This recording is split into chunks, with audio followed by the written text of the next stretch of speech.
आप सभी को मेरा नमस्कार है। आप सभी का हमारे चैनल लाइफ सक्सेस में बहुत बहुत स्वागत है। आज हम इस क्लास में संपूर्ण अलंकारों को इसी क्लास में समाप्त करने वाले हैं, जो कि पूर्व की परीक्षा में पूछे गए हैं, और हम इनका व्याख्या सहित विश्लेषण भी करेंगे, जो कि हिंदी की सभी परीक्षाओं की दृष्टि से महत्वपूर्ण हैं। इस क्लास को देखने के बाद आपको कहीं से अलंकार पढ़ने की कोई ज़रूरत न पड़ेगी, इसलिए इस क्लास को अंत तक देखें। तो शुरू करते हैं कि अलंकारों की महत्ता के संबंध में इनमें से कौन सा कथन सही है। तो अलंकार काव्य सौंदर्य उत्पन्न करते हैं, यह कथन जो है सही नहीं है। सॉरी, आपको पूरा प्रश्न नहीं दिख रहा है, यह नहीं है, यहाँ पर यह नहीं है, क्योंकि अलंकार सौंदर्य काव्य सौंदर्य उत्पन्न करते हैं, यह कथन सही नहीं है। जबकि अलंकार काव्य सौंदर्य में वृद्धि करते हैं। अलंकारों के बिना काव्य रचना संभव नहीं है। अलंकारों से काव्य की रोचकता प्रविष्टता आती है, यह भी सही है, लेकिन अलंकार काव्य सौंदर्य उत्पन्न करते हैं, यह सही नहीं माना गया है। अगला प्रश्न है कि निम्नलिखित में से कौन सा अलंकार का भेद नहीं है। तो छंदा अलंकार जो है वो अलंकार का भेद नहीं माना गया है, जबकि अलंकार के 3 भेद होते हैं, शब्दालंकार, अर्थालंकार और उभयालंकार जो हैं ये अलंकार के भेद माने जाते हैं, लेकिन छंदा अलंकार का कोई भेद नहीं है। अगला प्रश्न है कि इनमें से जो अनुप्रास अलंकार का लक्षण ना हो उसे छांटिए। तो पंक्ति की जो संपूर्णतया आवृत्ति जो है यह अनुप्रास अलंकार का लक्षण नहीं है, क्योंकि अनुप्रास अलंकार में संपूर्ण पंक्ति की आवृत्ति नहीं होती, बल्कि बड़ों की आवृत्ति होती है। कि शब्द के प्रारंभ और अंत में बड़ों की आवृत्ति होती है, यह सही है। एक या अनेक बड़ों की क्रमानुसार आवृत्ति होती है, यह भी सही है। एक ही स्थान उच्चारण से बोले जाने वाले बड़ों की आवृत्ति होती है, यह भी सही माना गया है, लेकिन संपूर्णतया पंक्तियों की आवृत्ति होती है, यह सही नहीं है। आगे देखते हैं, हम थोड़े फास्ट चलेंगे क्योंकि हमको संपूर्ण अलंकारों की व्याख्या इसी क्लास में करनी है। सो सुख सुजग सुलभ मोही स्वामी में कौन सा अलंकार है। तो सो सुजग सुख सुजग सुलभ में जो है अनुप्रास अलंकार है, क्योंकि यहाँ सा वर्ड की आवृत्ति बार बार हुई है।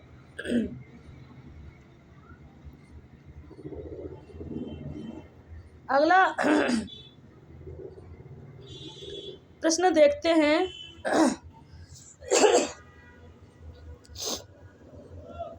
कि जहाँ बड़ों की आवृत्ति बार बार होती है उसमें कौन सा अलंकार होता है। जहाँ बड़ों की आवृत्ति बार बार होती है उसमें कौन सा अलंकार होता है।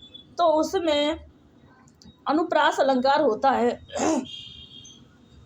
जब बड़ों की आवृत्ति बार बार होती है उसमें अनुप्रास अलंकार माना जाता है। अगला प्रश्न देखते हैं कि पराधीन जो जन नहीं स्वर्ग नरक ता हेतु पराधीन जो जन नहीं स्वर्ग नरक ता हेतु में जो अनुप्रास अलंकार माना गया है। अगला प्रश्न देखते हैं कि राम हृदय जाके नहीं विपत्ति सुमंगल ताही।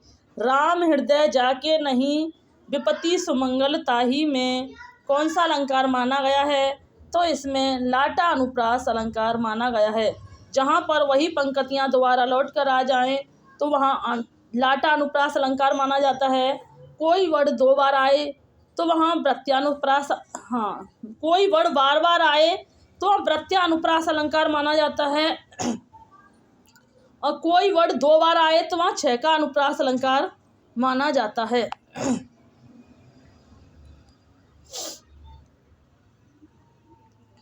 जननी तू जननी भई विधि सब कछु न बसाए में कौन सा अलंकार है?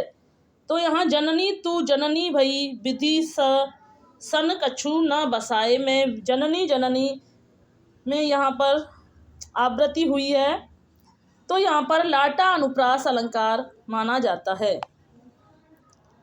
अगला प्रश्न है कि तरन तनुजा टट तमाल तरवर बहु छाए झुके कूल सौ जल परसन हित मनहु सुहाए।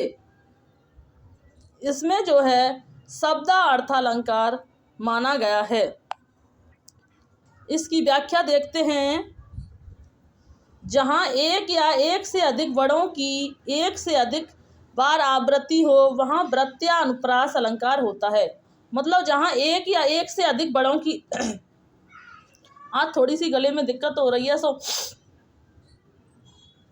अधिक समूह की एक से अधिक बार आवृत्ति हो तो वहाँ वृत्त्यानुप्रास होता है।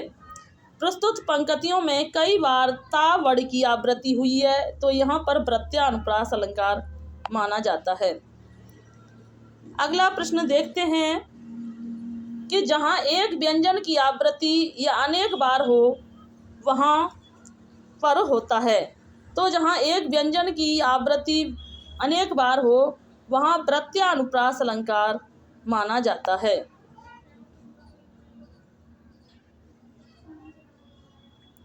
यह पीडीएफ और वेर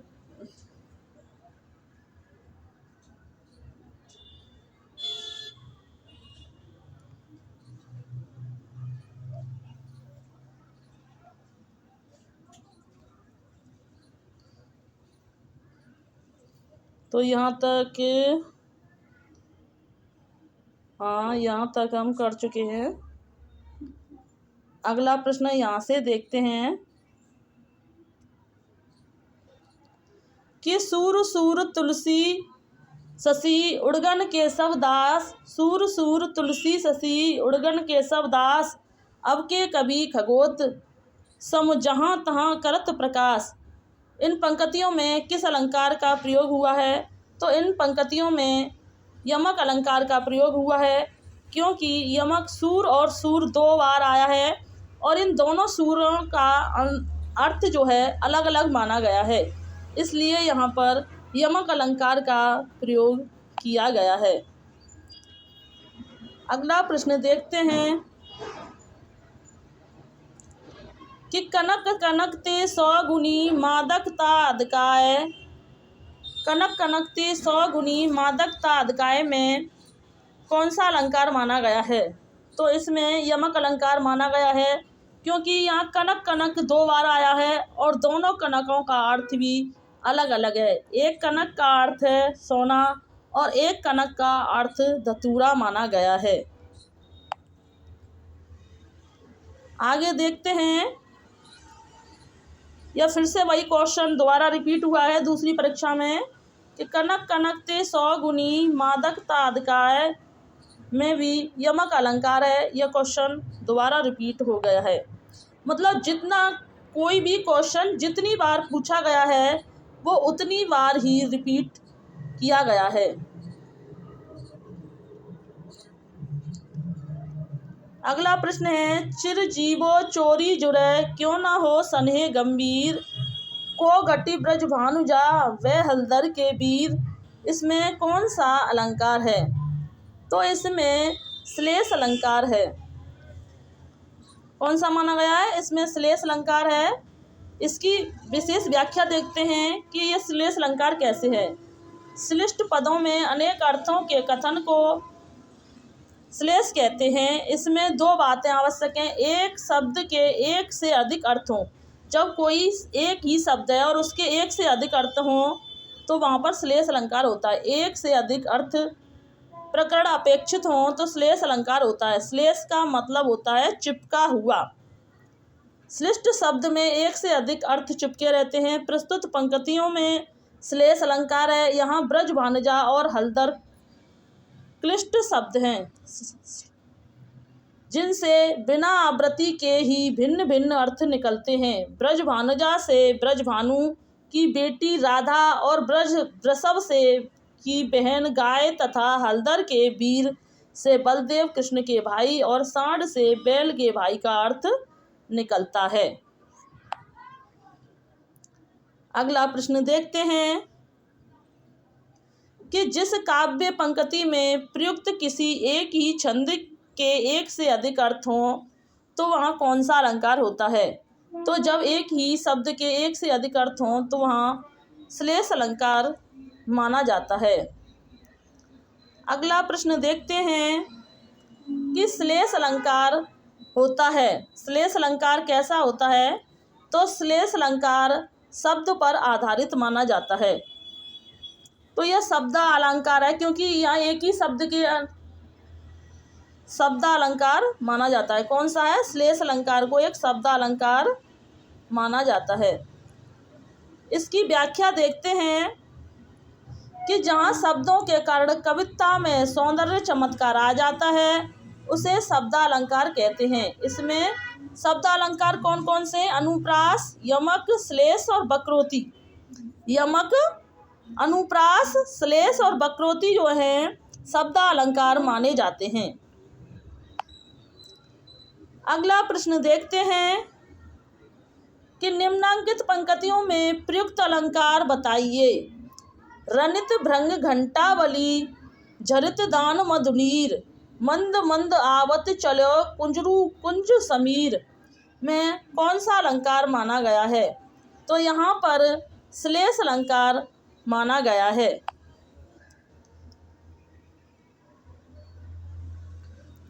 अगला प्रश्न है इन पंक्तियों को भी ध्यान रखे जाना किस किस पंक्तियों में कौन सा अलंकार पूछा गया है।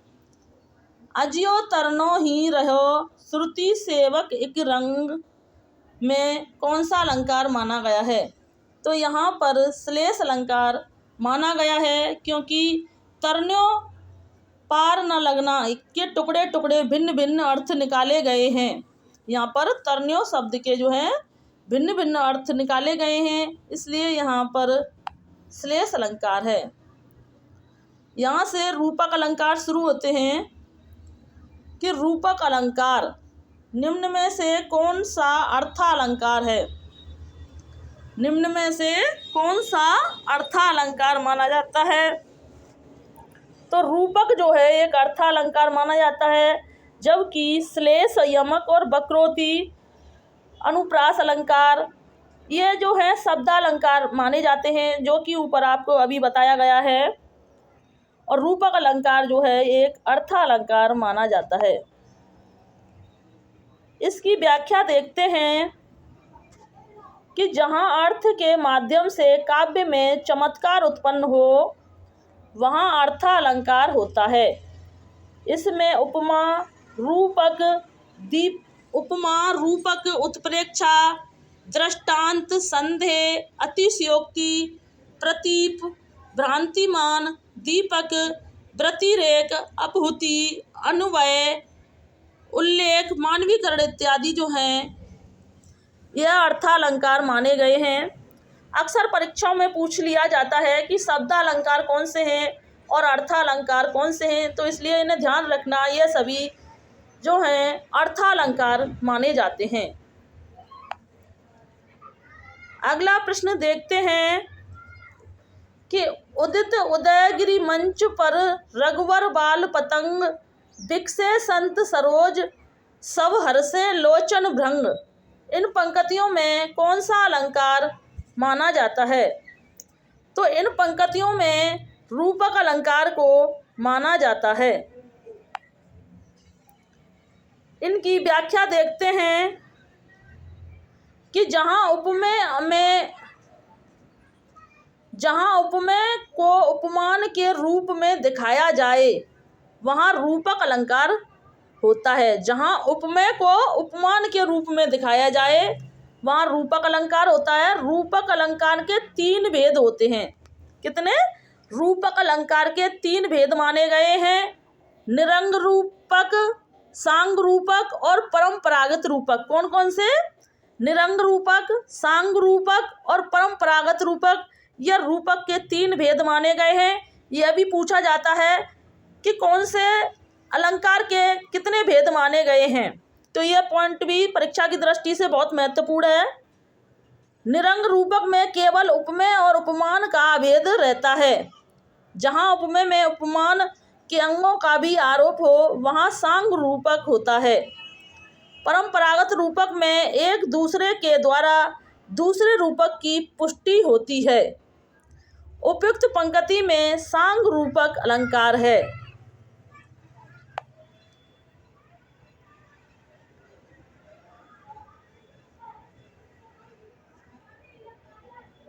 अगला प्रश्न देखते हैं, यह भी हो चुका है कि चरण कमल बंधो हर राई में कौन सा अलंकार है। चरण कमल बंधो हर राई में रूपक अलंकार माना गया है, क्योंकि यहाँ पर इसकी विशद व्याख्या देखते हैं कि प्रस्तुत पंक्तियों में रूपक अलंकार है। इस पंक्ति का अर्थ है कमल रूपी चरण वाले हरि की मैं वंदना करता हूँ। जहाँ रूप शब्द का प्रयोग हो वहाँ रूपक अलंकार होता है। तो यहाँ दिया कमल रूपी, हम किसी चीज को देखते हैं तो वो कमल रूपी इस तरह से आए तो चंद्रमा रूपी, तो वहाँ रूपक अलंकार माना जाएगा। उपमेय और उपमान में कोई भेद नहीं होता है। इसमें क्या होता है, रूपक में उपमेय और उपमान में कोई भेद नहीं होता, दोनों की स्थिति समान होती है, इसलिए यहाँ रूपक अलंकार माना जाता है। तो रूपक अलंकार के जो महत्वपूर्ण उदाहरण हैं उन्हें देखते हैं कि मैया मैं तो चंद्र खिलौना ले हूँ। तो इसमें चंद्र खिलौना कैसा है, वो चंद्रमा रूपी है। वो चंद्रमा रूपी खिलौना कृष्ण जी के इसमें चंद्रमा रूपी खिलौना लेना चाहते हैं। पायो जी मैंने राम रतन धन पायो, तो धन कैसा, राम रतन रूपी धन, तो रूपी है ना, राम रतन रूपी धन पाने की बात की गई है, इसलिए यह रूपक अलंकार है। आए महंत बसंत, बसंता यहाँ पर है, आए महंत बसंता। तुलसी मन मंदिर में बहरे, तुलसी कहाँ बहरे, मन के मंदिर में, मन रूपी मंदिर में बहरे मतलब बैठे हुए हैं। अगला प्रश्न देखते हैं, यह क्वेश्चन फिर से रिपीट हुआ है कि चरण कमल बंदो हर राई में कौन सा अलंकार है।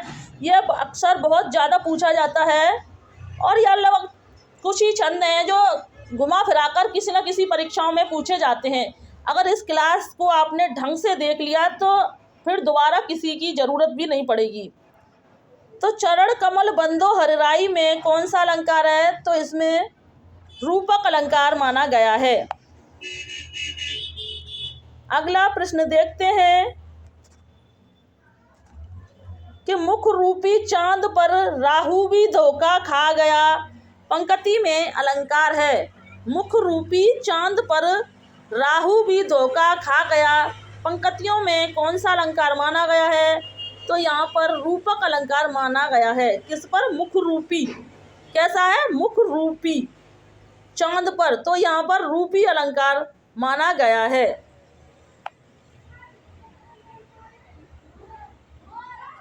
इसकी व्याख्या देखते हैं कि जिस काव्य पंक्ति वाक्य में उपमेय पर उपमान का आरोप किया जाए उस अलंकार को रूपक अलंकार कहते हैं। यानी उपमेय उपमान में कोई अंतर नहीं दिखाई दे, वहाँ पर रूपक अलंकार होता है। दोनों एक जैसे लगते हैं, उनमें कोई भेद दिखाई नहीं देता है।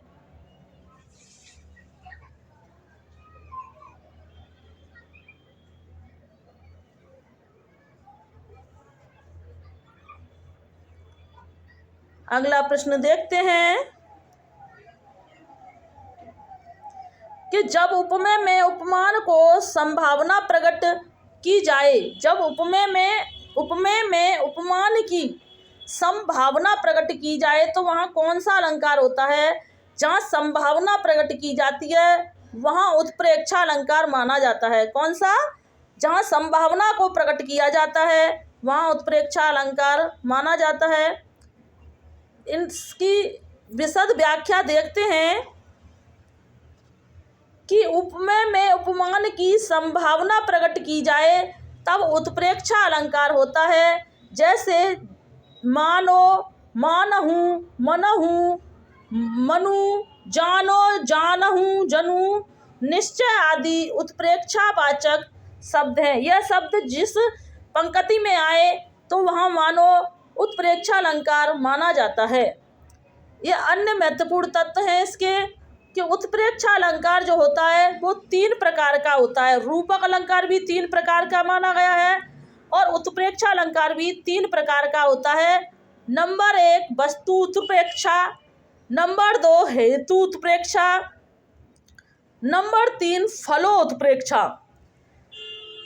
यह सभी क्वेश्चन टीजीटी पीजीटी की परीक्षा में बहुत डीपली से पूछे जा रहे हैं, इसलिए इसे बिल्कुल भी छोड़ने की गलती ना करें।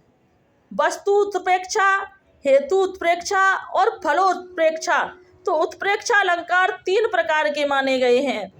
जहाँ एक वस्तु में दूसरी वस्तु के आरोप की संभावना व्यक्त की जाए वहाँ वस्तु उत्प्रेक्षा अलंकार होता है। अगला प्रश्न देखते हैं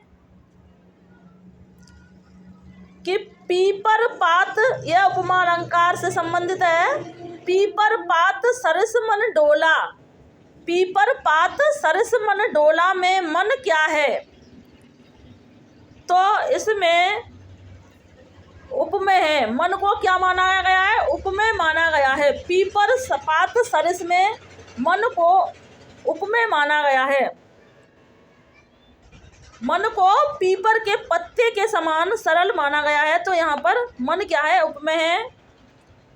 इससे संबंधित संपूर्ण व्याख्या करते हैं कि प्रस्तुत पंक्ति में उपमा के 4 अंगों में उपस्थित होने के कारण पूर्ण उपमा अलंकार है, जिसका वर्णन इस प्रकार है। पीपर पात, पीपर का पात उपमान है। यहाँ पर मन क्या है? उपमेय है। डोला साधारण धर्म है और सरिस वाचक शब्द है। जब 2 भिन्न वस्तुओं के अर्थात धर्म की समानता दिखाई जाए तो वहाँ उपमा अलंकार होता है। और इस संपूर्ण अलंकारों की जननी भी कहा जाता है। यह बहुत महत्वपूर्ण प्रश्न है कि उपमा अलंकारों को संपूर्ण अलंकारों की जननी भी कहा जाता है। क्या कहा जाता है? उपमा को संपूर्ण अलंकारों की जननी कहा जाता है। इसके 4 अंग हैं। देखते हैं कि उपमा, इसे संपूर्ण अलंकारों की जननी कहा गया है। इसके 4 अंग हैं। उपमेय, उपमान, वाचक धर्म और धर्म। उपमान अलंकार के 2 भेद हैं, पूर्ण उपमा और लुप्त उपमा। जब उपमा के 4 अंग उपस्थित होते हैं तो उन्हें पूर्ण उपमा कहते हैं। 4 अंग कौन कौन से हैं इनके? उपमेय, उपमान, वाचक और धर्म। यह इसके 4 अंग हैं। जिस अलंकार में ये 4 अंग विद्यमान रहते हैं तो वहाँ पूर्ण उपमा अलंकार होता है। लुप्त उपमा अलंकार, अगर 4 में से कोई एक भी लुप्त होता है या 2 लुप्त होते हैं तो वहाँ लुप्त उपमा अलंकार माना जाता है। तब पूर्ण उपमा तथा जिसमें से किसी एक की कमी हो वहाँ लुप्त उपमा अलंकार होता है।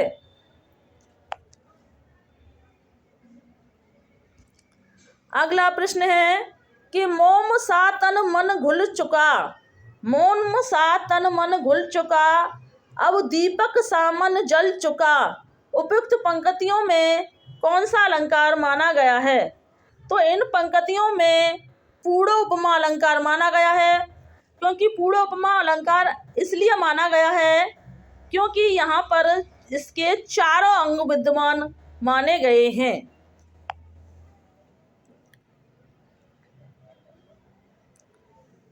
अगला प्रश्न है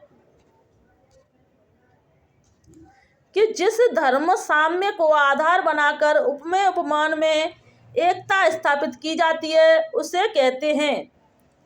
जिसमें धर्म साम्य को आधार बनाकर उपमेय उपमान में एकता स्थापित की जाती है उसे वाचक कहते हैं। उसे क्या कहते हैं? वाचक कहते हैं। उपमेय उपमान में एकता लाता है, मतलब सासी बीच में जो जुड़े होते हैं, वो जोड़ने वाले होते हैं, एकता लाने वाले होते हैं, उनको हम वाचक कहते हैं। यह LT ग्रेड 2018 में पूछा गया प्रश्न है।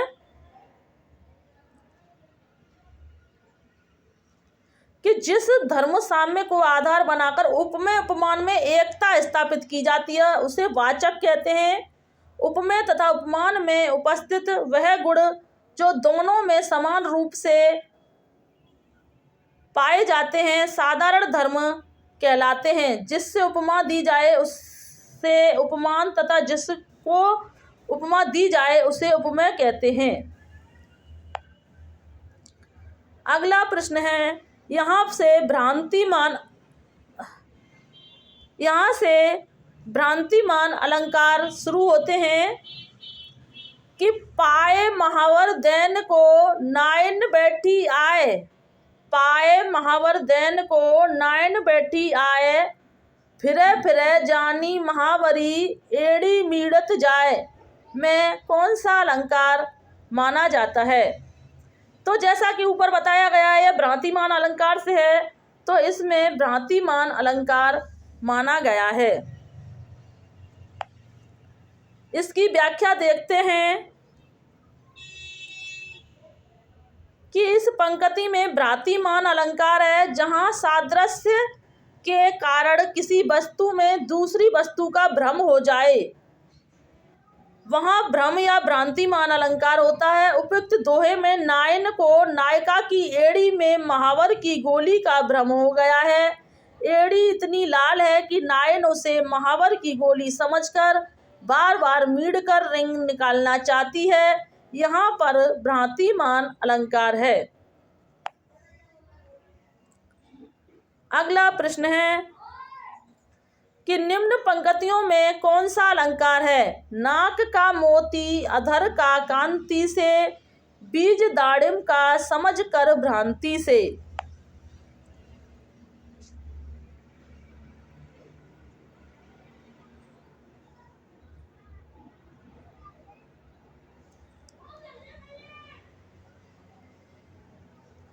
भ्रांति देख कर सहसा हुआ सुख मौन, देख कर सहसा हुआ सुख मौन, सोचता है अन्य सुख यह कौन।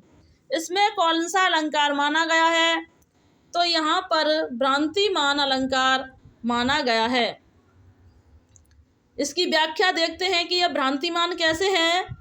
कि प्रस्तुत पंक्ति में भ्रांतिमान अलंकार है। यहाँ घर में पाले सुख को नायिका की नाक और मोती में अनार का दाना पकड़े सुख का भ्रम हो रहा है। जहाँ समता के कारण किसी वस्तु उपमेय में अन्य वस्तु का भ्रम हो जाए वहाँ भ्रांतिमान अलंकार होता है। अगला प्रश्न देखते हैं कि बिनु पद चले सुने बिनु काना, इसमें कौन सा अलंकार है? तो जैसा कि ऊपर बताया जा चुका है, यह विभावना अलंकार है जो इनमें से एक भी नहीं है। बिनु पद चले सुने बिनु काना, इसमें विभावना अलंकार माना जाता है। इसकी व्याख्या देखते हैं कि जहाँ बिना कारण के ही कार्य हो जाए वहाँ विभावना अलंकार होता है। प्रस्तुत पंक्तियों में बिना पैर के चलना, बिना कान के सुनना, बिना हाथ के कार्य होना बिना कारण ही संपादित हो रहे, अतः वहाँ पर विभावना अलंकार होता है। अगला प्रश्न है कि बिनु पद चले सुने बिनु काना, कर बिनु कर्म करे विधि नाना में कौन सा अलंकार है? तो अभी ऊपर बताया जा चुका है कि इसमें विभावना अलंकार माना गया है। अगला प्रश्न है कि जहाँ कारण बिना कार्य की उत्पत्ति होती है वहाँ कौन सा अलंकार होता है? तो जहाँ कारण के बिना कार्य की उत्पत्ति होती है वहाँ विभावना अलंकार माना जाता है। अगला प्रश्न है कि कारण के बिना कार्य के होने का वर्णन होने पर कौन सा अलंकार होता है। कारण के बिना कार्य के होने का वर्णन होने पर कौन सा अलंकार होता है, तो वहाँ व्यभावना अलंकार माना जाता है। यहाँ से असंगति अलंकार शुरू होते हैं। कौन से? असंगति अलंकार। जितने भी असंगति अलंकार से संबंधित प्रश्न हैं वो यहाँ से शुरू होंगे। कि द्रग उर्जत टूटत कुटुंब जुरत चतुर चित प्रीति परत गांठ दुर्जन हिय नई दई नई रीति। उपयुक्त दोहे में प्रयुक्त अलंकार है, तो उपयुक्त दोहे में असंगति अलंकार माना गया है। इसकी व्याख्या देखते हैं कि असंगति अलंकार कैसे है। कि प्रस्तुत पंक्ति में असंगति अलंकार है। इस दोहे में उलझते हैं द्रग, कारण टूटता है कुटुंब। मतलब यहाँ पर जो द्रग है, जो नेत्र है, वो तो उलझते हैं, लेकिन टूटते क्या है? कुटुंब। अर्थात कुटुंब तथा टूटता है। कुटुंब के कारण जुड़ती हैं, चतुरों के चित्त में प्रीति कार्य इसी प्रकार जुड़ती हैं। तो इसीलिए यहाँ पर असंगति अलंकार, कारण और कार्य में संगति ना होना ही असंगति अलंकार कहलाता है। क्योंकि यहाँ द्रग तो जुड़ रहे हैं, लेकिन टूट क्या रहा है? कुटुंब टूट रहे हैं। यहाँ पर कार्य और कारण में समानता नहीं है, असंगति है, इसलिए यहाँ पर असंगति अलंकार माना गया है। फिर से वही क्वेश्चन रिपीट हुआ है, तो इसमें भी असंगति अलंकार को ही माना गया है। अगला प्रश्न है, यह प्रश्न बहुत बार पूछा जाता है। कुछ ही उदाहरण कुछ ही गिने चुने उदाहरण हैं जो हर परीक्षाओं में पूछे जाते हैं। तो इसमें भी फिर वही रिपीट हुआ है, इसमें भी असंगति अलंकार माना गया है।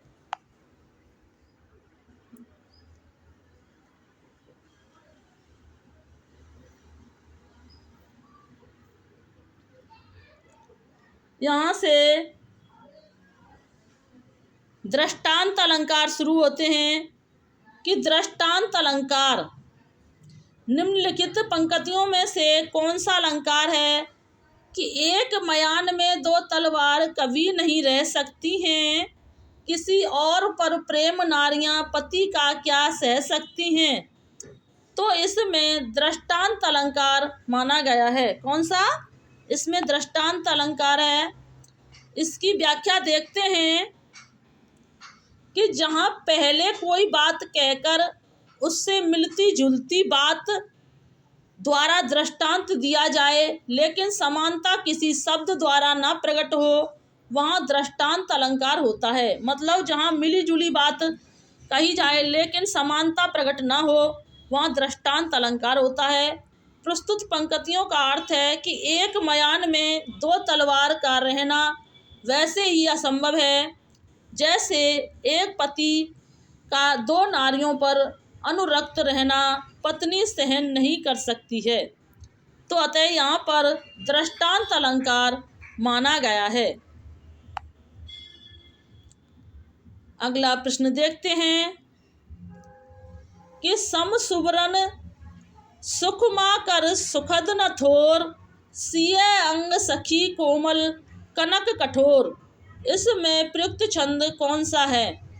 तो इसमें जो छंद माना गया है वो व्यतिरेक छंद माना गया है। इसकी व्याख्या देखते हैं कि जब किसी विशेष गुण के कारण उपमेय और उपमान की अपेक्षा अधिक ऊंचा दिखाया जाए, जब किसी गुण के कारण उपमेय को उपमान से अधिक ऊंचा दिखाया जाए, अर्थात उपमान की अपेक्षा उपमेय का उत्कर्ष वर्णन हो, वहाँ व्यतिरेक अलंकार होता है। प्रस्तुत पंक्तियों में व्यतिरेक अलंकार है। मतलब जहाँ पर उपमेय को उपमान से अधिक श्रेष्ठ बताया जाए, उपमेय को उपमान से श्रेष्ठ बताया जाए, वहाँ व्यतिरेक अलंकार माना जाता है। अगला प्रश्न है कि सम सुवरन सुख मा कर सुखद न थोर, सम सुवरन सुख मा कर सुखद न थोर, सिय अंग सखी कोमल कनक कठोर। इसमें कौन सा अलंकार माना गया है? तो इसमें व्यतिरेक अलंकार माना गया है।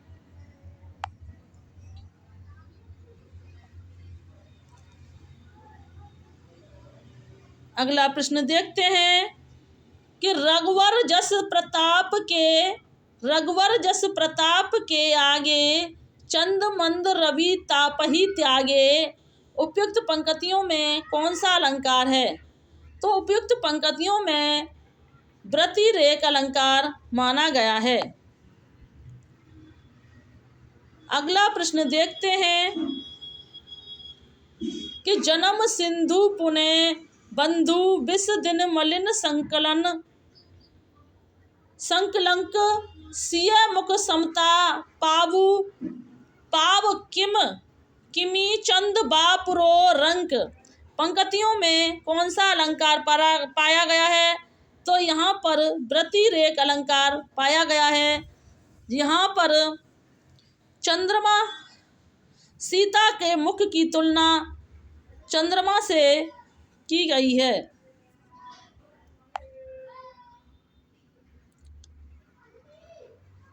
अगला प्रश्न है कि जन्म सिंधु पुने बंधु विष दिन मलिन सकलन, सिय मुख समता पाव किमी चंद बापुरु रंग। ये पंक्तियां फिर से रिपीट हुई हैं।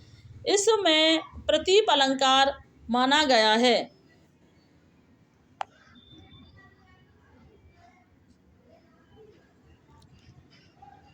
अगला प्रश्न है अतिशयोक्ति अलंकार के नित्य प्रीति पुण्यो ही रहो आनन उजास में कौन सा अलंकार है? उत्प्रेक्षा, उपमा, अनुप्रास, अतिशयोक्ति। तो इसमें जो है अतिशयोक्ति अलंकार माना गया है। इसकी व्याख्या देखते हैं कि प्रस्तुत पंक्ति का अर्थ नायिका के मुख पर व्याप्त उजाले से वहां रोज पूर्णिमा ही रहती है। मुख सौंदर्य को बढ़ा चढ़ाकर वर्णन किया गया है। तो यहाँ अतिशयोक्ति अलंकार है। तो जहाँ किसी चीज का बढ़ा चढ़ाकर वर्णन किया जाता है तो वहाँ अतिशयोक्ति अलंकार माना जाता है।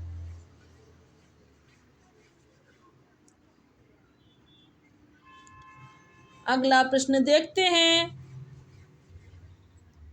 कि अतियुक्ति अलंकार जहाँ किसी वस्तु का लोक सीमा से इतना बढ़ चढ़कर वर्णन किया जाता है कि वहाँ असंभव की सीमा तक पहुँच जाता है, तो वहाँ कौन सा अलंकार होता है? तो वहाँ अतियुक्ति अलंकार होता है कि जहाँ किसी बात को इतना बड़ा चढ़ाकर कहा जाता है, इतना बड़ा चढ़ाकर कहा जाता है कि उसका वर्णन करना भी मुश्किल होता है, तो वहाँ अतियुक्ति अलंकार माना जाता है। इसकी व्याख्या देखते हैं कि जहाँ किसी वस्तु का लोक सीमा से इतना बढ़ चढ़कर वर्णन किया जाए कि वह असंभव की सीमा तक पहुँच जाए, वहाँ अतियुक्ति अलंकार होता है। लखन सकोप वचन जब बोले, डगमगानी मही दिग्गज डोले। तो यह लक्ष्मण के क्रोधित होकर बोलने से पृथ्वी डगमगा उठी और दिग्गज कांप उठे, अर्थात मिथ्यापूर्ण वर्णन होने से यहाँ पर अतियुक्ति अलंकार माना गया है। अगला प्रश्न देखते हैं काव्यलिंग अलंकार। तो किसी युक्ति से समर्थित की गई बात में कौन सा अलंकार होता है? किसी युक्ति से समर्थित की गई बात में कौन सा अलंकार होता है? तो इसमें होता है काव्यलिंग अलंकार माना जाता है। इसकी व्याख्या देखते हैं कि जहाँ किसी युक्ति के समर्थन का कारण बताया जाए वहाँ काव्यलिंग अलंकार होता है। जैसे कनक कनकते 100 गुनी मादक ताद काय, वा खाए बोराए, वा जग पाए बोराए। तो धतूरा खाने से नशा होता है, पर सोने को तो पाने से ही नशा हो जाता है। यहाँ इसी बात का समर्थन किया गया है कि स्वर्ण में धतूरे से ज़्यादा नशा होता है। इस दोहे में उत्तरार्ध कथन की पुष्टि की गई है। तो जहाँ किसी युक्ति से समर्थन का कारण बताया जाए, उसी को काव्यालिंग अलंकार कहा गया है। अगला प्रश्न है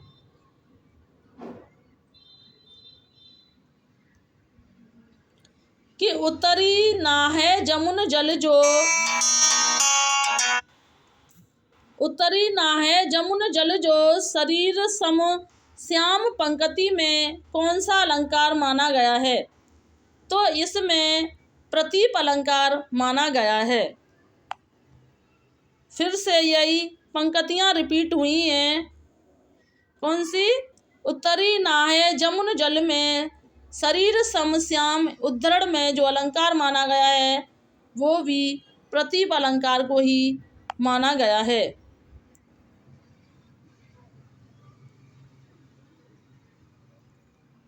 तो यहाँ देखते हैं कि तरनि तनुजा नीर सोहत श्याम शरीर में कौन सा अलंकार माना गया है?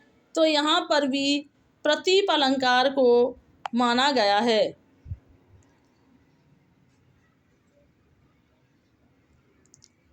अगला प्रश्न देखते हैं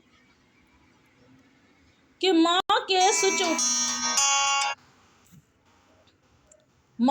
सुच उपकारों का जीवन में अंत नहीं, निस्वार्थ साधना पथ पर माँ जैसा संत नहीं। उपयुक्त काव्य पंक्तियों में मुख्य रूप से कौन सा अलंकार लक्षित हो रहा है? तो इसमें प्रतीप अलंकार लक्षित हो रहा है। बस 1-2 अलंकार और रह गए हैं, आपकी क्लास समाप्त होने को है। कि मैं जो कहूँ रघुवीर कृपाला, बंधु न होए मोर यह काला। इस उद्धरण में कौन सा अलंकार है? तो इस उद्धरण में अपहुति अलंकार माना गया है। तो अपहुति अलंकार कौन सा होता है, इसकी व्याख्या देखते हैं कि जहाँ उपमेय का निषेध करके उपमान का आरोप किया जाए, अर्थात प्रस्तुत का निषेध कर अप्रस्तुत की स्थापना की जाए, वहाँ अपहुति अलंकार होता है। अगला प्रश्न देखते हैं। उदाहरण अलंकार कि बूंद आघात सहे गिर कैसे, खल के बचन संत जह जैसे। जहाँ पर जैसे तैसे आदि शब्दों का प्रयोग किया जाता है वहाँ उदाहरण अलंकार माना जाता है।